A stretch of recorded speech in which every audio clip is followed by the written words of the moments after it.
நாட்டில் நீண்ட காலமாக புரியூடி போயிருக்கிற தேசிய இன பிரச்சினைக்கான தீர்வை காணாமல் ஏனைய விடயங்களில் வெற்றி காண்பதனூடாக நாட்டை முன்னோக்கி கொண்டு சென்றுவிட முடியாது. ஜனாதிபதி தேசிய இன பிரச்சினை தீர்வில் எவ்வளவு தூரம் கரிசனையாக இருக்கிறார் என்ற உள்நிலைப்பாடு இன்னும் தெளிவாக வெளியில் தெரியாது. குறிப்பாக இந்த நாட்டிற்கு மாகாண சபை முறைமை ஒன்று தேவையற்றது என்ற வகையில் உரையாடியவர் தற்போது புதிய அரசியலமைப்பின் மூலமாக இனப்பிரச்சினைக்கு தீர்வு வழங்குவதாக கூறி வருகிறார். உண்மையிலே இந்த புதிய அரசியலமைப்பில் எந்த வகையான தீர்வு தேசிய இன பிரச்சினைக்கு ஈழத்தமிழர்களுக்கு கொடுக்கப்பட இருக்கிறது என்பதை ஜனாதிபதியோ அவர் சார்ந்த குழுவினரோ இதுவரை வெளிப்படையாக பேசவில்லை. இதனூடாக அவர்கள் இந்த தேசிய இனப்பிரச்சினை தீர்வு என்பதில் அவர்கள் ஒரு இதய சுத்தியுடன் செயற்பட தயாராக இல்லை என்பதை பாதிக்கப்பட்டவர்கள் சரி, வெளியில் இருக்கின்ற ஆய்வாளர்கள் சரி, எல்லோருமே கூர்ந்து நோக்கக்கூடியதாக இருக்கிறது. தையிட்டி சட்டவிரோத விகாரியை சட்டவிரோத விகாரி என்று அறிவிக்க முடியாத ஜனாதிபதி அன்றகுமார திசாநாயக்காவால் ஒருபோதும் தமிழ் மக்களுக்கு நியாயமான தீர்வு வழங்க முடியாது.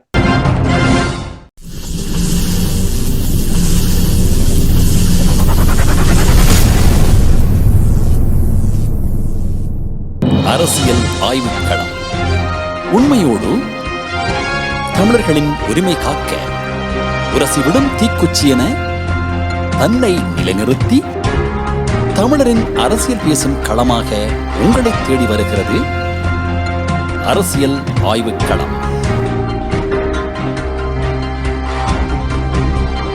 அரசியல் ஆய்வுக்களம். அன்பான அவர்களுக்கு வணக்கம். நீங்கள் பார்த்துக் கொண்டிருப்பது STS தமிழ் தொலைக்காட்சி. STS தமிழ் தொலைக்காட்சியில் வாரம் இடம்பெற்றுக் கொண்டிருக்கின்ற அரசியல் ஆய்வுக்களத்தோடு இணைந்திருக்கின்றோம். அரசியல் ஆய்வுக்களத்தில் வழமை போலவே தாயகத்திலிருந்து தகவலோடு தொடர்ந்து STS தமிழோடு சபாகோதாஸ் அவர்கள், இவர் முன்னாள் யாழ் மாநகர சபை உறுப்பினராகவும் அது மட்டுமல்லாமல் ஒரு வரலாற்று ஆசிரியராகவும் அதைவிட அரசியல் ஆய்வாளராகவும் இதில் பார்க்க இன்னும் சிறப்பாக பல பொது சேவைகளை செய்து வருகின்றவராகவும் இருக்கின்ற சபாகோதாஸ் அவர்களை இணைத்துக் கொள்கிறோம் தாயகத்திலிருந்து. வணக்கம் சபா. வணக்கம் நேயர்கள் அனைவருக்கும் வணக்கம். நல்லது, மீண்டும் ஒரு முறை இணைந்திருக்கின்றோம். வழமை போலவே தாயகத்தின் இந்த வார உங்களுடைய பார்வையோடு நாங்கள் மேலதிக தகவல்களுக்கு செல்வோம். தாயகத்தை பொறுத்தவரையில் குறிப்பாக யாழ்ப்பாணத்து வலிவடக்கில் தையட்டியில் அமைக்கப்பட்ட சட்ட விரோதமான விகாரை தொடர்பாக தற்போது பௌத்த சாசன அமைப்பு ஜனாதிபதிக்கு ஒரு கடிதம் எழுதி இருக்கிறது. தங்களுடைய விகாரைக்கு சொந்தமான 20 ஏக்கர் காணி மக்களால் அபகரிக்கப்பட்டிருப்பதாக ஒரு புது கதை ஒன்று உருவாக்கப்பட்டு இப்பொழுது ஜனாதிபதிக்கு ஒரு கடிதத்தை அவர்கள் அனுப்பியிருப்பதாக ஊடகங்களில் செய்திகள் வந்திருக்கிறது.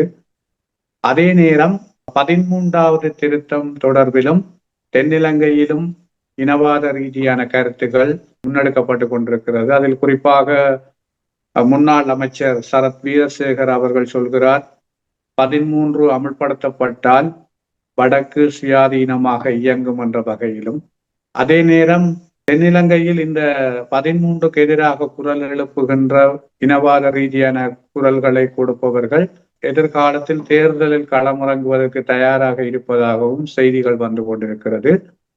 மறுபக்கம் ஜனாதிபதி அவர் மிக தெளிவாக சொல்லியிருக்கிறார், போதைக்கு சமாதி கட்டாமல் தான் விடப்போவதில்லை என்று அவர் மக்கள் மத்தியில் அறிக்கை விட்டிருக்கின்றார். அதைவிட பிரதமர் 2 நாட்கள் சுற்றுப்பயணமாக அவர் இந்தியாவுக்கு சென்று வந்திருக்கிறார். அதே நேரம் அதற்கு முதல் சீனாவுக்கு சென்று இந்த பெண்கள் தொடர்பான மாநாடுகளில் கலந்து கொண்டிருந்தார். இந்தியாவுக்கு சென்று பிரதமர் மோடி அவர்களை சந்தித்து மீனவர் பிரச்சினை தொடர்பாகவும் ஏனைய விடயங்கள் தொடர்பாகவும் பேசப்பட்டதாக ஊடகங்களில் செய்தி வந்திருக்கிறது. ஆனால் மீனவர் பிரச்சனையில் முடிவுகள் எடுக்கப்பட்டதாக வெளியில் எந்த விதமான செய்திகளும் வரவில்லை. அதைவிட தாயகத்தை பொறுத்தவரையில் தாயகத்தில் தீபாவளி கொண்டாட்டங்களும் அதே நேரம் காலநிலை மாற்றங்களுக்கு ஏற்ப ஆங்காங்கே மழைகளும் பெய்து கொண்டிருக்கிற ஒரு சூழ்நிலைமைதான் இலங்கை தீவில் காணப்படுகிறது. நீங்கள் கூறிய அந்த விடயங்களை நாங்களும் அறியக்கூடியதாக இருந்த ஊடகங்களின் ஊடாக ஜனாதிபதியின் அந்த கூற்று என்பது அது ஒரு நல்ல விடயம். அதை நாங்கள் வேண்டாம் என்று கூறவில்லை. ஆனாலும் இந்த நீண்ட போரிலே எத்தனையோ இழப்புகளை கண்ட தமிழினத்துக்கான எந்த ஒரு நல்ல விடயங்களும் செய்யாமலுக்கு போதை ஒழிப்பு ஒரு பக்கமாக ஒழிச்சு கொண்டு போகட்டும், அதே நேரத்தில் இன்னொரு பக்கமாக பார்க்க போனால் ஈழத்தமிழர்களின் பிரச்சனைக்கு மீண்டும் மீண்டும் புது புது இன்னல்களை விளைவிக்கின்றார்கள். இதை எவ்வளவு பார்க்க முடியாது இருக்கின்றது அங்கு ஊடகங்கள் ஊடாக. இதனை போதை ஒழிப்பு என்பது நிச்சயமாக செய்யப்பட வேண்டிய விடயம். அது எவ்வளவு தூரம் அந்த போதை ஒழிப்பை முற்றுமுழுதாக கட்டுப்பாட்டுக்குள் கொண்டு வர முடியும் என்ற கேள்விகள் ஒரு பக்கம் எழுந்து கொண்டிருக்கிற நேரம், ஓரளவுக்கு போதை ஒழிப்பு என்ற விவகாரத்தை அவர்கள் முன்னகர்த்துகின்ற விதம் பல்வேறு இடங்களிலும் பாவனையாளர்கள் விற்பனையாளர்களுக்கு நெருக்கடிகள் ஏற்பட்டு கொண்டிருக்கிற சூழலை வெளித்தோட்டத்தில் காணக்கூடியதாக இருக்கிறது. அந்த போதை ஒழிப்பு என்பது அவசியமானது ஒன்று. ஆனால் வெறுமனே இந்த நாட்டை முன்னோக்கி கொண்டு செல்வதற்கு போதை ஒழிப்புடன் மட்டும் நின்றுவிட்டால் போதாது. ஏனென்றால் இந்த நாட்டில் நீண்ட காலமாக புரியோடி போயிருக்கிற தேசிய இன பிரச்சினைக்கான தீர்வை காணாமல் ஏனைய விடயங்களில் வெற்றி காண்பதனூடாக நாட்டை முன்னோக்கி கொண்டு சென்று விட முடியாது. அவை ஜனாதிபதி இந்த விடயத்தில் எவ்வளவு தூரம் தேசிய இன பிரச்சினை தீர்வில் எவ்வளவு தூரம் கரிசனையாக இருக்கிறார் என்ற உள்நிலைப்பாடு இன்னும் தெளிவாக வெளியில் தெரியாது. ஏனென்றால் அது தொடர்பாக ஜனாதிபதி பேசுவதாக இல்லை. கடந்த வருடங்களில் ஜனாதிபதி அன்றகுமார திசாநாயக்காவினுடைய ஜேவிபியினுடைய கட்சியின் செயலாளர் டில்வின் சில்வா அவர்கள் குறிப்பாக இந்த நாட்டிற்கு 13வது திருத்தம் ஒன்று தேவையற்றது என்ற வகையில், மாகாண சபை முறைமை ஒன்று தேவையற்றது என்ற வகையில் உரையாடியவர் தற்போது புதிய அரசியலமைப்பின் மூலமாக இனப்பிரச்சினைக்கு தீர்வு வழங்குவதாக கூறி வருகிறார். அதுவும் வெளிநாட்டு ஊடகங்களுக்கு கூறியிருக்கிறார். உண்மையிலே இந்த புதிய அரசியலமைப்பில் எந்த வகையான தீர்வு இந்த தேசிய இன பிரச்சினைக்கு ஈழத்தமிழர்களுக்கு கொடுக்கப்பட இருக்கிறது என்பதை ஜனாதிபதியோ அவர் சார்ந்த குழுவினரோ இதுவரை வெளிப்படையாக பேசவில்லை. இதனூடாக அவர்கள் இந்த தேசிய இனப்பிரச்சினை தீர்வு என்பதில் அவர்கள் ஒரு இதய சுத்தியுடன் செயற்பட தயாராக இல்லை என்பதை பாதிக்கப்பட்டவர்கள் சரி, வெளியில் இருக்கின்ற ஆய்வாளர்கள் சரி, எல்லோருமே கூர்ந்து நோக்கக்கூடியதாக இருக்கிறது. இதன் அடிப்படையில் தான் இவர்களுடைய வெளியுறவு கொள்கை ஒரு சரியான நிலைப்பாட்டுக்குள் இல்லை என்பதை பல ஆய்வாளர்கள் விமர்சகர்கள் குற்றச்சாட்டாக வைத்திருக்கிறார்கள். குறிப்பாக ஊடக விமர்சகர் சிங்கள சகோதரர் தயான் ஏதிலக கூட அண்மையில் பல ஊடகங்களில் அதை தெளிவாக சொல்லியிருந்தார். தற்போதைய அரசாங்கத்துக்கு சரியான ஒரு வெளியுறவு கொள்கை இல்லை என்று. வெளியுறவு கொள்கையில் ஒரு தளம்பல் நிலைமை காணப்படுவதாக அவர் சொன்னது போல, வெளியுறவு கொள்கைக்குள் எப்படி ஒரு தளம்பல் நிலையில் அரசாங்கம் இருக்கிறதோ அதே போல உள்நாட்டு ரீதியாகவும் அரசியல் ரீதியான முன்னகர்வில் அரசாங்கம் ஒரு தளம்பல் நிலைமையில் தான் இருக்கிறது. அது ஒரு தெளிவான நிலைமையில் இருந்திருந்தால் தேசிய இன பிரச்சினைக்கான தீர்வை அவர்களால் தெளிவாக முன்வைத்திருக்க முடியும். இதுதான் கள யதார்த்தமாக இருக்கிறது. ஆகவே இந்த போதை ஒழிப்பு என்பதுடன் இந்த நாட்டை முன்னோக்கி கொண்டு சென்றுவிட முடியாது. போதை ஒழிப்புக்கு சமாந்தரமாக பிரதான பிரச்சனைகளிலும் அரசாங்கம் சரியான முன்னகர்வுகளை ஏற்படுத்த வேண்டும். நீங்கள் கூறியது போலவே நாங்கள் பார்க்கக்கூடியதாக இருந்தால் போதை ஒழிப்போடு ஈழத்தமிழர்களுக்கான ஒரு நிரந்தர ஒரு தகவல் இந்த ஆண்டுக்குள் இன்ன விடயத்தை இந்த தமிழர்களுக்காக வழங்குவேன் என்ற வார்த்தையை கூட இந்த ஜனாதிபதி எவருக்கும் வாக்குறுதியாக வழங்கியதாக கிடையாது. அது உதாரணத்துக்கு வெளிநாடுகளுக்கு சென்றிருந்தாலும் சரி, அங்கே அங்கீகாரமாக பேசப்பட்ட இடங்களாக இருந்தாலும் சரி, அல்லது தாய்நாட்டில் இருந்து கொண்டென்றாலும் சரி, அதற்கான தகவல்களை கொடுத்தது கிடையாது. இப்படி இவைகள் மறைமுகமாக வைத்திருப்பதன் மூலம் தமிழர்களை மீண்டும் அடக்கி ஒடுக்குகின்ற ஒரு அரசாக வல்லவா பார்க்கப்படுகின்றது இவர்களுடைய செயல்பாடுகள். நிச்சயமா. அதாவது நாங்கள் தொடர்ச்சியாக STS தொலைக்காட்சியின் அரசியல் ஆய்வுக்களத்தில் சொல்லுகிற விடயம், பௌத்த சிங்கள கடும்போக்காளர்களின் நிகழ்ச்சி நிரல் தான் ஆட்சியாளர்களாக வருபவர்கள் ஒவ்வொருடமும் கொடுக்கப்படுகிறது. அந்த நிகழ்ச்சி நிரலுக்குள் அன்றகுமாரவும் விதிவிலக்கல்ல, அவரும் அதற்குள் உள்வாங்கப்பட்டு தான் இருக்கிறார். ஆகவே இந்த விடயத்தில் அவர்கள் பௌத்த சிங்கள கடும்போக்காளர்கள் அந்த நிகழ்ச்சி நிரலை அமுல்படுத்துவதில் அவர்கள் கிளீனாக இருக்கிறார். அன்றகுமார கிளீன் ஸ்ரீலங்கா என்று எதை சொல்கிறாரோ தெரியவில்லை. ஆனால் இனவாத ரீதியாக தமிழர்களை அழிப்பதில், அவர்களுடைய அடையாளங்களை இல்லாதொழிப்பதில் பௌத்த சிங்கள கடும்போக்காளர்களின் நிகழ்ச்சி நிரலை அன்றகுமாரவில்லை இனி வருகிற எந்த ஆட்சியாளர்களும் கொண்டு செல்ல வேண்டிய ஒரு கட்டப்பாட்டுக்குள் இருப்பார்கள். ஏனென்றால் அதை அவர்கள்தான் தீர்மானிக்கிறார்கள், அவர்கள்தான் ஆட்சி கதிரையையும் தீர்மானிக்கிறார்கள். ஆகவே இந்த விவகாரம் உள்நாட்டுக்குள் ஒரு பெரும் பிரச்சனையாகத்தான் இருந்து கொண்டிருக்க போகிறது. ஆகவே அன்றகுமார சொல்வது போல தாங்கள் தொடர்ந்து ஆட்சி அதிகாரத்தில் இருக்கின்ற ஆசை உடையவர்கள், இந்த கதிரையை கட்டிப்பிடிப்பவர்கள் அல்ல என்ற பல விஷயங்களை அவர் சொல்லிக் கொண்டிருக்கிறார். அப்பாறு இருக்கிற ஒருவரால் நிச்சயமாக இந்த தீர்வை இலகுவாக கொடுக்க முடியும். ஏனென்று சொன்னால் பாராளுமன்றத்துக்குள் அறுதி பெரும்பான்மையை வைத்திருக்கிற ஒரு ஆளுங்கட்சி அவர்கள் நினைத்தால் சரியான முறையில் அந்த பாராளுமன்றத்துக்குள் ஒரு தீர்மானமாக எடுத்து மக்கள் மத்தியில் ஒரு சரியான பரப்புரை ஒன்றை ஏற்படுத்தினால் ஒரு பாரிய மாற்றத்தை உருவாக்க முடியும். அதுவும் இப்படி ஒரு தேசிய இன பிரச்சனைக்கான ஒரு தீர்வாக இப்பொழுது தமிழருடைய நிலைப்பாடு இந்த நாட்டை உடைக்க வேணுமோ அல்லது பிரிக்க வேணுமோ அல்லது சிதைக்க வேணுமோ என்ற எண்ணம் யார்கிட்டையும் இல்லை. எங்களுடைய மக்கள் ஒரு உறுதியாக ஜனநாயக ஆணையை தொடர்ந்து கொடுத்து கொண்டிருக்கணும்.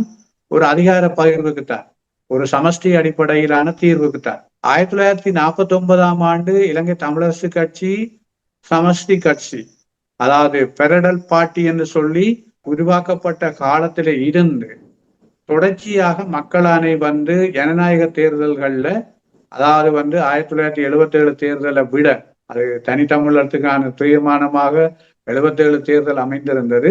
அதை விட ஏனைய தேர்தல்கள் எல்லாமே ஒரு சமஷ்டி அடிப்படையிலான தீர்வுக்குத்தான் வடக்கு கிழக்கு மக்கள் பெரும்பான்மை அதிகாரம் வழங்கி இருக்கிறார்கள். இந்த ஒரு ஜனநாயக தன்மையை இந்த அரசாங்கம் மதிக்காமல் தொடர்ந்து அந்த மக்களினுடைய ஜனநாயக கோரிக்கையை புறந்தள்ளி வருகிறது. இன்று கூட வடக்கில் 6 பாராளுமன்ற உறுப்பினரும் கிழக்கில் கணிசமான உறுப்பினர்கள் இருந்தாலும் வடக்கு கிழக்கில் பெரும்பான்மை தமிழ் பாராளுமன்ற உறுப்பினர்கள் என்பது சமஷ்டி அடிப்படையிலான கோரிக்கையில் தெரிவு செய்யப்பட்ட உறுப்பினர்கள் தான் இருக்கிறார்கள். இன்றைய காலத்தில் கூட வடக்கு கிழக்கில் பெரும்பான்மை பலம் தமிழ் மக்களினுடைய ஆணை தமிழ் தேசிய கட்சிகளிடம் தான் இருக்கிறது. ஆகவே இந்த அரசாங்கம் அதனை புரிந்து கொண்டு சரியான முறையில் கொண்டு செல்வதற்கு இந்த பௌத்த சிங்கள கடும்போக்காளர்களின் நிகழ்ச்சி நிரல் என்பது மிக ஒரு தடையாக இருக்கத்தான் செய்கிறது. ஆகவே அதன் அடிப்படையில் தான் இந்த ஜனாதிபதி செயற்படுகிறார். ஜனாதிபதி அந்த நிகழ்ச்சி நிரலில் இருந்து நாட்டை முன்னோக்கி கொண்டு செல்வதற்கு ஒரு திடமான முடிவெடுக்கக்கூடிய சூழல் தற்போது இல்லை என்பதை நாங்கள் அவருடைய செயற்பாட்டின் ஊடாக அறிய முடிகிறது. இந்த 13வது திருத்த சட்டத்தை பழைய நிபந்தனையின் கீழ் தமிழர்களுக்கு கொடுப்பதாக இருந்தால் தமிழர்களுடைய தேசம் புறம்பாக சென்றுவிடும் என்று கூறுகின்ற அரசியல்வாதிகள் மத்தியிலே தமிழர்களுக்கான அந்த உரிமை சென்று விடும் என்கின்ற அந்த குரோதம் இன்னும் சிங்கள அரசியல்வாதிகளிடம் மாறவில்லை. இது எப்பொழுது மாறும் என்று நாங்கள் எதிர்பார்த்திருப்பதில் இனி எந்த ஒரு நல்ல ஒரு சமச்சயம் கிடைக்கப் போவதில்லை போல் இருக்கின்றது. இதற்கு என்ன வழிகளை செய்வதற்கு அங்கு இருக்கின்ற தமிழ் அரசியல்வாதிகள் முன்னோக்காக சிந்திக்கின்றனர்? 13வது திருத்த சட்டம் கொண்டு வரப்பட்டதில் இருந்து அதன் பெருமளவு நன்மையை அனுபவித்தவர்கள் சிங்களவர்கள் தான், ஏனைய இனத்தவர்கள் அனுபவிக்கவில்லை. 1987ஆம் ஆண்டு இந்த இலங்கை இந்திய ஒப்பந்தத்துக்கு பின்னராக கொண்டு வரப்பட்ட இந்த திருத்தம் தென்னிலங்கையில் இருக்கிற, அதாவது 7 மாகாண சபைகள், வடக்கு கிழக்கை தவிர மிச்சம் 7 மாகாண சபைகளும் தொடர்ச்சியாக யுத்த காலத்தில் இயங்கிக் கொண்டிருந்தவை.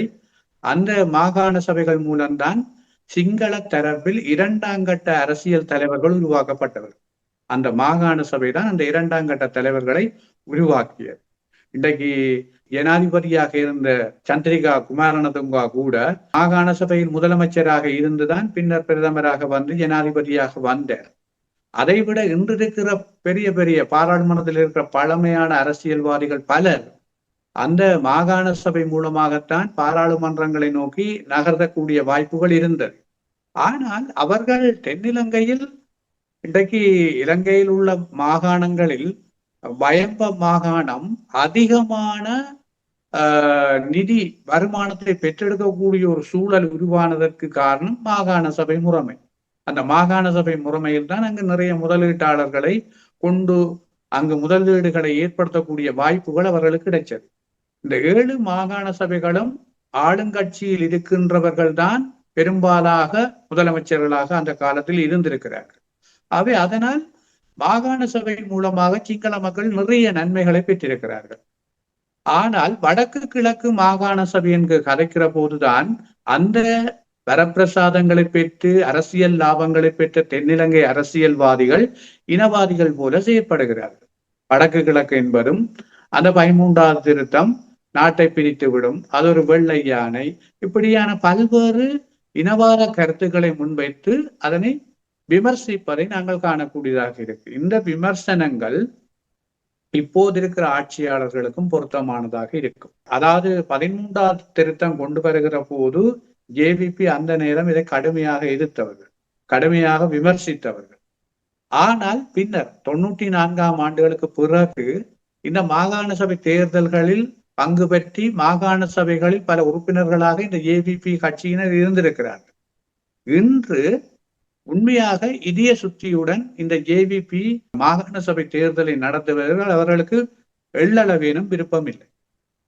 அதற்கு அவருடைய செயலாளர் டில்வின் சில்வாவினுடைய கருத்துக்களும் மிக பொருத்தமானதாக இருக்கிறது. ஏன் நான் டில்வின் சில்வாவை பற்றி இதில் சொல்லுகிறேன் என்றால், இன்றைக்கு அவர்தான் எல்லாத்தையும் தீர்மானிக்கிற ஒருவராக உள்ளுக்கு இருந்து கொண்டு அறிவித்துக் கொண்டிருக்கிறார். ஆகவே அவர்களுடைய எண்ணங்களில் அதுதான் இருக்கிறது. இந்த மாகாண சபை முறைமை இல்லாது செய்ய வேணும். அதனால்தான் அவர் புதிய அரசியலமைப்பில் என்ன தீர்வு என்பதை அவர்கள் வெளிப்படையாக சொல்ல மறுக்கிறார். புதிய அரசியலமைப்பில் என்ன தீர்வு என்பதை அவர்கள் சொல்லுவார்களாக இருந்தால் நாங்கள் முடிவெடுக்கலாம் இவர்கள் மாகாண சபை முறைமையை வைத்திருக்க போகிறார்களா இல்லையா என்று. இவர்கள் என்ற நோக்கம் அதுதான், இல்லாமல் செய்வதுதான் அவருடைய நோக்கம். ஏனென்றால் அவர்கள் சொல்கிற ஒரு விஷயம், எல்லோருக்கும் சட்டம் சமம். இந்த விவகாரத்திலேயே தெரிகிறது இது ஒரு பிரச்சனையான விஷயம். மாகாண சபை முறைமையில் அவர்களுக்கு விருப்பம் இல்லை என்று. பல இனங்கள் வாழுகிற நாட்டில எல்லோருக்கும் சட்டம் சமம் என்று சொல்லிக் கொண்டிருக்க முடியாது. ஏனென்றால் பல மதம், பல கலாச்சாரம், பல பண்பாடு, இனமொழி வித்தியாசங்கள் எல்லாம் இருக்கிற நாட்டில ஒரு சமஷ்டி கட்டமைப்பு தான் சரி. இன்றைக்கு அமெரிக்காவா இருக்கலாம், நீங்க வாழுகிற நாடுகள், குறிப்பாக ஐரோப்பிய ஒன்றியத்தில் இருக்கிற பெரும்பாலான நாடுகளே ஒரு சமஷ்டி கட்டமைப்புக்குள்ளதான் இருக்குது. அதாவது மாநிலங்கள், கண்டோன்ஸ்கள் என்று சொல்லி ஒவ்வொரு பெயர் கொண்டு அழைக்கப்படுகிறது. ஆகவே அதே போலதான் இங்க மாகாணம் என்று ஸ்ரீலங்காவில் அழைக்கப்படுது. ஆகவே இந்த விவகாரத்துல ஜேவிபிக்கு உடன்பாடு இல்லை. இனியொரு மாகாண சபை தேர்தல் ஸ்ரீலங்காவில நடக்கும்னு சொன்னால் அது அரசாங்கத்தின் விருப்பத்துல நடக்காது. அது ராஜதந்திர அழுத்தங்களின் பிரகாரம் தான் நடக்கும். அதுக்கான சூழ்நிலைகள் தான் இப்ப இருக்கிறது. இந்த ராஜதந்திர அழுத்தம் தான் மனித உரிமை பேரவைக்குள்ள கொண்டு வரப்பட்ட ரெசல்யூஷனுக்குள்ள இது கொண்டு வரப்பட்டிருக்கு. மாகாண சபை தேர்தல் நடத்த வேணும், அதிகார பகிர்வு கொடுக்க வேணும். அது யார் கொண்டு வந்தது எல்லோருக்கும் தெரியும். அது இந்தியா தான் அதை உப்பு குத்தி இருந்தது. ஏனென்றால் இந்தியா தான் இந்த முறைமையை இங்கே ஸ்ரீலங்கால கொண்டு வந்தது. ஆகவே இதன் அடிப்படையில இந்த மாகாண சபை தேர்தல் நடத்தப்படுவதே பெரியதொரு நெருக்கடியை கொடுத்து செய்ய வேண்டிய ஒரு நிலப்பாட்டுகள் இருக்கிற போது, எப்படி எதிர்காலத்தில் இந்த மாகாண சபை தேர்தல் ஒன்று நடந்தால் மாகாணங்களுக்கு அதிகாரங்கள் பகிரப்படும் என்பது ஒரு கேள்விக்குறியாகத்தான் இருக்கிறது. இந்த இடத்தில் தமிழ் தரப்பில் ஒரு சரியான நிலப்பாடு எல்லோரிடமும் இல்லை. இப்பொழுது 3 பிரிவாக இருக்கிறார். தமிழரசு கட்சி ஒரு பிரிவாக, அகில இலங்கை தமிழ் காங்கிரஸ் இன்னொரு பிரிவாக, ஏனைய தரப்பு 3வது பிரிவாக. அப்ப 3 பிரிவாக இருக்கு. அதாவது 3வது பிரிவு மாகாண சபை தேர்தல் நடத்த வேணும், மாகாண சபையும் அதன் அதிகார பகிர்வுன்னு சொல்லி ஒரு கலந்துரையாடலை செய்து கொண்டிருக்கிறார்கள். அகில இலங்கை தமிழ் காங்கிரஸ் 13வது திருத்தத்தை ஏற்றுக்கொள்ள முடியாது, அது தீர்வல்ல என்ற ஒரு நிலப்பாட்டில் அவர்கள் உரையாடி கொண்டிருக்கிறார்கள். ஆனால் தேர்தலை முகம் கொடுத்து நடத்துவதற்கான ஏற்பாடுகளை உள்ளால் அவர்கள் தயார்படுத்தி கொண்டிருக்கிறார்கள். இலங்கை தமிழரசு கட்சி தாங்கள் கட்சியாக ஏனைய தரப்புடன் பேசுவதற்கு ஒரு தீர்மானம் எடுக்கவில்லை என்று அதன் பொதுச் செயலாளர் அறிவிச்சிருக்கிறார். இப்படியான ஒரு குழப்பகரமான நிலைமைதான் இருந்து கொண்டிருக்கு. ஆனால் தென்னிலங்கையில் பல கட்சிகள் இதற்கு தயாராகி கொண்டிருக்கின்றன. மாகாண சபை தேர்தல் ஒன்று அதாவது நடத்தப்பட வேண்டும், அதை தாங்கள் எதிர்கொள்ள தயார் என்று வெளிப்படையாக பல கட்சிகள், ஆளுங்கட்சிக்குள்ளும் பல நகர்வுகள் செய்யப்பட்டு கொண்டிருக்கு. இன்றைக்கு ஆளுங்கட்சிக்குள் பல எம்பிமார் விலகி முதலமைச்சர் வேட்பாளராக இறங்குவதற்கான பேச்சுவார்த்தைகள், அதற்கான நகர்வுகள் எல்லாம் செய்யப்பட்டு கொண்டிருக்கு. ஆனால் தமிழர் தரப்பில் ஆரோக்கியமான ஒரு முன்னகர்வு இதுவரை இல்லை என்பதுதான் மிக ஒரு வேதனையான விடயம். புத்த விகாரை விவகாரம் பார்ப்போமாக இருந்தால் உண்மையிலேயே இது ஒரு அடாவடித்தனமான புத்த விகாரை அங்கு அமைக்கப்பட்டிருக்கின்றது. அது எல்லோருக்கும் தெரிந்த விடயம். அது நீதிமன்றத்துக்கு கூட சென்று நீதிமன்றத்திலேயே கூட அதை கட்ட வேண்டாம் என்று சொன்னதன் பின்னும் அது கட்டி எழுப்பப்பட்டது. பேர்ந்து இப்பொழுது மீண்டும் எங்களுக்கு ஒரு தொகையான ஏக்கர் கணக்கு இருக்கின்றது. இது புத்த விகாரையான் என்று கூறுகின்ற அளவுக்கு தமிழர் பிரதேசத்தை இந்த சிங்கள அரசுகளும் புத்த விகாராதிபதிகளும் அதை தங்கள் கைவசப்படுத்தலாம் என்ற ஒரு நிலைப்பாடு இருக்கின்றது. இந்த நிலைப்பாடானது முன்பு இருக்கின்ற ஆலயங்களை தவிர இப்பொழுது கொண்டே சிங்கள பகுதிகளில் ஒரு ஆலயத்தை கட்டி இது போன்ற ஒரு 20-30 ஏக்கர் காணிகள் எங்களுடையது என்று சொன்னால் ஏற்றுக்கொள்வார்களா? இது முரண்பாடான ஒரு விடயமாக இந்த விகாராதிபதிகளிடம் மட்டுமல்ல அரசியல்வாதிகளிடம் இருக்கின்றது. இதற்கான வழிகள் என்ன செய்ய முடியும் என்பது அங்கே பேசப்படுகின்றது ஊடகங்களோட. இதில் நான் தெளிவாக சொல்லக்கூடிய ஏலவே சொன்ன ஒரு விடயம்தான், இந்த ஆட்சியாளர்கள் தீர்மானிக்கிற பௌத்த சிங்கள கடும்போக்காளர்களின் நிகழ்ச்சி நிரலில் இது மிக முக்கியமான நிகழ்ச்சி நிரல். அதாவது தமிழர்களுடைய பிரதேசங்களை பௌத்தமயப்படுத்த, பௌத்த சிங்களமயப்படுத்தல் அவர் பிரதானமான நிகழ்ச்சி நிரல். அந்த நிகழ்ச்சி நிரல் நான் ஏலவே சொன்னது போல யார் ஆட்சி கதிரையில் இருந்தாலும் அது நிற்க போவதில்லை, அது தொடரும். உதாரணமாக தையத்தி மாத்திரமல்ல, அதாவது குருந்தூர் மலை கூட மீள பல்வேறு ஆக்கிரமிப்புகள் இப்பொழுது உட்படுத்தப்பட்டிருக்கிறது. உட்படுத்தப்பட்ட அந்த நிகழ்ச்சி வேலை திட்டம் அங்கு நடைபெற்று கொண்டிருக்கிறது. ஒரு விடயம் நான் இதுல தெளிவா சொல்ல முடியும் என்னன்னு சொன்னால், தையிட்டி சட்டவிரோத விகாரியை சட்டவிரோத விகாரி என்று அறிவிக்க முடியாத ஜனாதிபதி அன்றகுமார திசாநாயக்காவால் ஒருபோதும் தமிழ் மக்களுக்கு நியாயமான தீர்வு வழங்க முடியாது. ஆகவே அது ஒரு விடயமே எங்களுக்கு போதும். இந்த ஜனாதிபதியால் இதைவிட ஒரு பாரிய அரசியல் தீர்வு நகர்வை ஒருபோதும் செய்துவிட முடியாது. இது ஒரு சாதாரண விடயம். இது சட்டவிரோத விகாரை தான். இன்னொரு வகையில் நாங்கள் விகாரையை உடைக்க சொல்லல முதல். இது சட்டவிரோத விகாரை என்பதை ஜனாதிபதி ஒத்துக்கொண்டு அந்த காணிக்குரியவரிடம் கூப்பிட்டு கதைச்சு, உண்மையிலே இது சட்டவிரோத விகாரை, இது நான் ஆட்சியில் இருக்கிற போது கட்டப்படவில்லை, இது முன்னைய ஆட்சியாளர்களுடைய காலத்தில் இது சட்டவிரோதமாக கட்டப்பட்டிருக்கிறது, இதற்கு நான் உங்களிடம் மன்னிப்பு கேட்கிறேன், ஆனால் இந்த விகாரையை நீ உடைத்து இனங்களுக்கு இடையிலே ஒரு பாரிய குரோதங்களை ஏற்படுத்த என்னால் முடியாது, அப்படி ஒன்றை செய்ய முடியாது, இதற்கு பதிலீடான நிலங்களை நான் தருகிறேன், அதுக்கான நஷ்டஈடுகளை பெற்று தருகிறேன் என்று சொல்லி கூட இந்த ஜனாதிபதியால் ஒரு முன்னார்வு செய்ய முடியவில்லை. ஆகவே இந்த விடயத்தில் கூட அவர் தந்திரோபாயமாக கீழிறங்கி வர முடியாதவரால் எப்படி 76 ஆண்டுகள் புரியோடி போயிருக்கிற தேசிய இன பிரச்சனைக்கு தீர்வு காண முடியும்? ஒருபோதும் நடக்காது. வடக்கு கிழக்கில் இப்பொழுது நீங்கள் எதுவாக இருந்தால், புலம்பெயர்ந்த தேசத்தில் இருக்கிற பலர் ஜனாதிபதி இங்கு ஒன்று, அதாவது ஊழல் ஒழிப்புன்ற பேர்ல ஒவ்வொன்று செய்கிறார் என்ற உடனே இணைக்கேலாத புகழாரங்களும் புகழ் மூட்டைகளையும் அள்ளி கொட்டுகிறார்கள். அது பிரச்சனை இல்லை. ஜனாதிபதி அதாவது ஊழலை ஒழிக்கிறதையோ போதையை ஒழிக்கிறதையோ நீங்க புகழாரம் சொல்றது நாங்களும் வரவேற்கிறோம். ஆனால் இந்த ஊழலுக்கும் போதைக்கும் தமிழாக்கள் பொறுப்பல்ல. அது கடந்த கால சிங்கள ஆட்சியாளர்கள் தான் அதை இந்த நாட்டுக்குள் வேரூண்ட வச்சது, தங்களுடைய நலன்களுக்காக செய்தது. ஆகவே எங்களுடைய மக்கள் அப்படியான ஒரு சாயம் பூசப்படுபவர்களாக இருக்கக்கூடாது. தமிழ் மக்களை பொறுத்தவரையில், தமிழ் அரசியல்வாதிகளை பொறுத்தவரையில் கை நீட்டி ஊழல் செய்தார்கள், பாரிய அளவு ஊழல் மோசடிக்கு உடன்பட்டார்கள் சொல்லக்கூடிய வகையில யாருமே இல்லை. அதே நேரம் போதை பொருள் என்ற வகையில பெரிய அளவுக்கு தென்னிலங்கையில் இருக்கிற அரசியல்வாதிகள் தான் அதை ஊக்குவித்தார்களே ஒழிய யாருமே இல்லை. ஆகவே ஜனாதிபதி அந்த விடயத்தை செய்து விட்டார் என்று புகழாரம் சொல்லுகின்ற ஒவ்வொருவரும் ஏன் ஜனாதிபதி வடக்கு கிழக்கில் தொடர்ந்தும் தென்னிலங்கையை விட மாறுபட்ட ரீதியில் வைத்திருக்கிறார் என்று யாரும் கேள்வி கேட்கவில்லை. கடந்த கால ஆட்சியாளர்கள் போலதான் வடக்கு கிழக்கை இன்று ஜனாதிபதி பார்க்கிறார். இன்றைக்கு ஆக்கிரமிப்பு விஷயங்களை பாருங்க, எந்த திணைக்களம், தொல்லியல் திணைக்களம், வனவள திணைக்களம், மகாவலி திணைக்களம், மற்றது போலீஸ் டிபார்ட்மெண்ட், இன்றைய போலீஸ் டிபார்ட்மெண்ட்டை பொறுத்தவரையில வடக்கிலே எவ்வளவு ஊழல் நடக்கு. இன்றைக்கும் பால்வெட்டு நடக்கு, களவு நடக்குது, போதைப்பொருள் கடத்தல் நடக்குது, மற்றது சமூக விரோத நடவடிக்கைகள் நடக்கு. இதெல்லாம் யார் செய்யறது, யார் பின்னணி? அதாவது சட்டத்தை வைத்துக் கொண்டிருக்கிற தரப்பு இந்த விரோதிகளுக்கு பாதுகாப்பு கொடுக்கிறதும் அவர்களை ஆதரிக்கிறதாலேயும் தான் அவர்கள் துணிகரமாக இந்த செயற்பாடுகளை செய்கிறார்கள். ஆகவே இதை ஜனாதிபதி இன்னும் முழுமையான கட்டுப்பாட்டுக்குள் கொண்டு வரையில்லை. அதை கண்டும் காணாத போல பல விஷயங்களை விட்டுட்டு இருக்கிறோம். திணைக்களங்கள் மூலமாக ஆக்கிரமிப்பு ஏன்? இனவாதம் இல்லை என்று ஜனாதிபதி சொல்றார். அப்ப ஏன் குருந்தூர் மலையில உங்களுக்கு ஏன் பௌத்த சின்னங்கள், பௌத்த புனை கதைகளை கொண்ட புகுத்தி அங்கேயே நீங்கள் ஆக்கிரமிக்க வேண்டிய தேவை என்னதுக்கு இருக்கு? ஏன் இருக்கு? ஏன் ஜனாதிபதி கேட்க இல்லை? எவ்வளவோ பௌத்த விகாரைகள் இருக்குது. நீங்கள் குருந்தூர் மலையிலே சைவர்களுடைய வழிபாட்டு இடம், அது ஆதி சிவன் ஐயனார் ஆலயத்தினுடைய ஒரு ஆதி ஆலயம் இருந்த இடம்.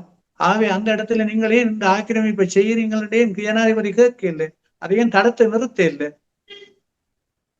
ஆகவே ஜனாதிபதியின் கையில இது இல்லை. இது பௌத்த சிங்கள கடும்போக்காளர் கையில தான் இது இருக்கு.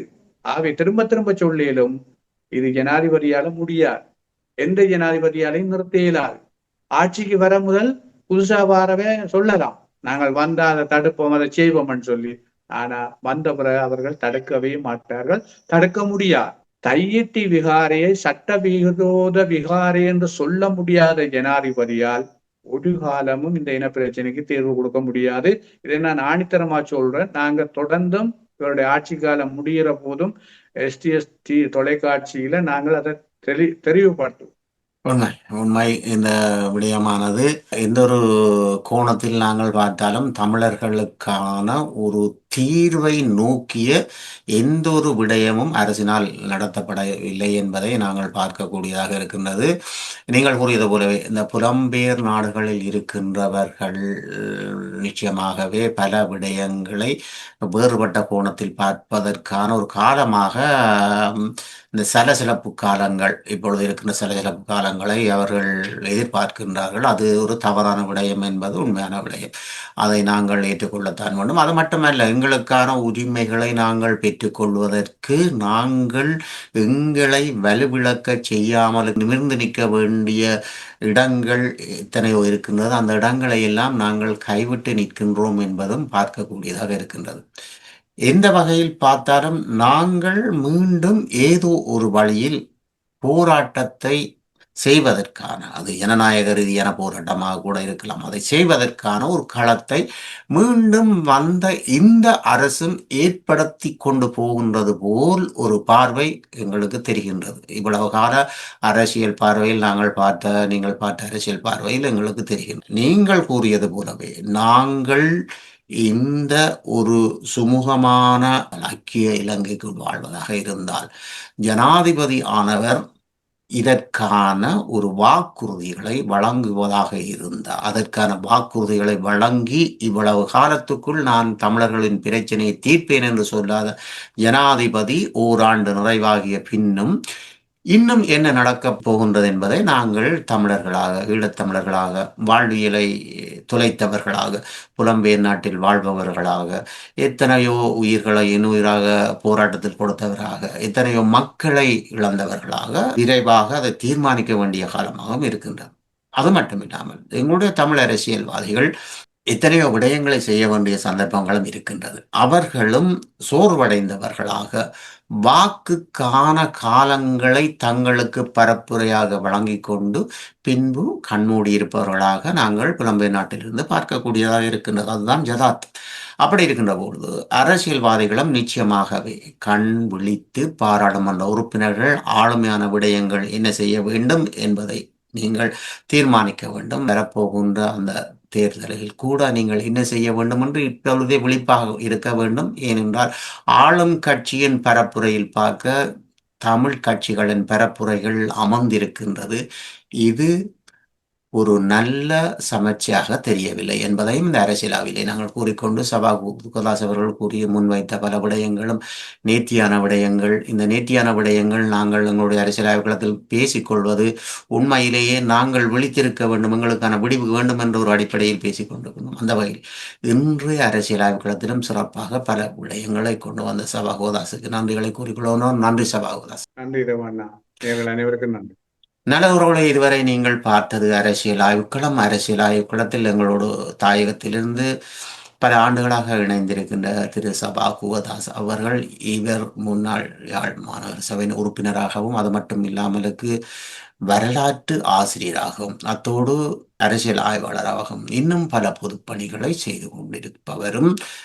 அரசியல் பேசுகின்ற போது எங்களுடைய தேவை என்ன என்பதை, எமக்கு எதிர்கால சந்ததிக்கு தேவை என்பதை முன்னிறுத்தி தாயக மக்களுக்காக தன் குரலை ஒலிக்க செய்கின்ற ஓர் ஊடகவியலாளராகவும் இருக்கின்ற சபா குகதாஸுக்கு நன்றிகளை சொல்லிக்கொண்டு, அடுத்த வாரம் மீண்டும் அரசியல் ஆய்வுக்களத்தோடு இணைந்து கொள்வோம். நன்றி, வணக்கம்.